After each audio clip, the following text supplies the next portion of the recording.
देहरादून में उपनल कर्मचारी महासंघ की ओर से धन्यवाद अभिनंदन समारोह आयोजित किया गया। उत्तराखंड के मुख्यमंत्री पुष्कर सिंह धामी का आभार जताने उपनल कर्मचारी मुख्य सेवक सदन पहुंचे।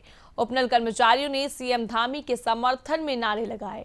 उपनल कर्मचारियों ने उपनल कर्मचारियों के नियमितीकरण के लिए ठोस नीति बनाने पर सीएम धामी का आभार जताया। मुख्यमंत्री पुष्कर सिंह धामी ने कार्यक्रम को संबोधित करते हुए कहा कि उपनल कर्मचारियों ने बखूबी अपनी जिम्मेदारियां निभाई।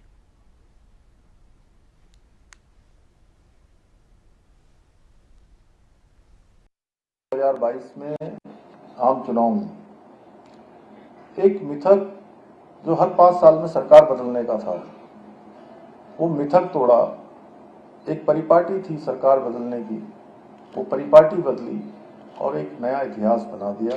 हमको दोबारा से पिछले कई वर्षों से उपनल के कर्मचारी अधिकारी पूरी निष्ठा से काम करते हुए अपनी जिम्मेदारियों का बखूबी रूप से निर्वहन कर रहे हैं और कोविड महामारी जैसी कठिन समय में भी, चुनौतीपूर्ण समय में भी उपनल के कर्मचारियों ने जिस निस्वार्थ भाव से प्रदेशवासियों की सेवा की, चाहे सरकारी नौकरियों में 30% का हमारी मातृशक्ति के लिए आरक्षण हो, राज्य आंदोलनकारियों को 10% का क्षैतिज आरक्षण देना हो, समान नागरिक संहिता का कानून लागू करना हो, या जो वचन हमने दिया था कि प्रदेश में हम एक सशक्त भू कानून लाना हो।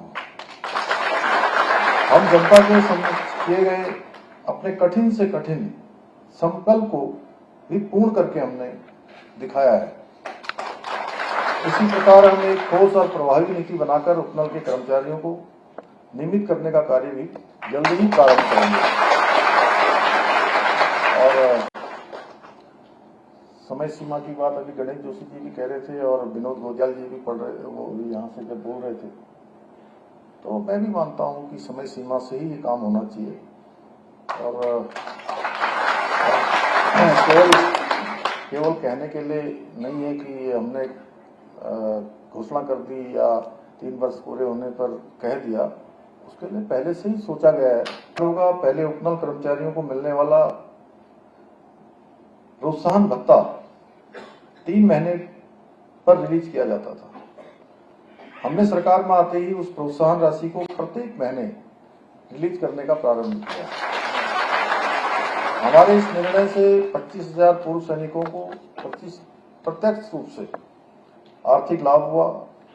अभी हमारी सरकार द्वारा 10 वर्ष से कम अनुभव वाले पूर्व सैनिकों को लगभग 5,000 रुपए और 10 साल से अधिक अनुभव वाले पूर्व सैनिकों को लगभग 6,000 रुपए प्रतिमाह प्रोत्साहन भत्ते के रूप में भी दिया जा रहा है।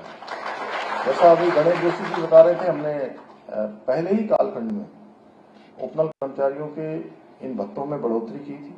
भाइयों बहनों, शहीदों की स्मृति में राजधानी में हमारे देहरादून में गुनियाल गांव में एक भव्य सैनिक धाम का निर्माण कार्य किया जा रहा है।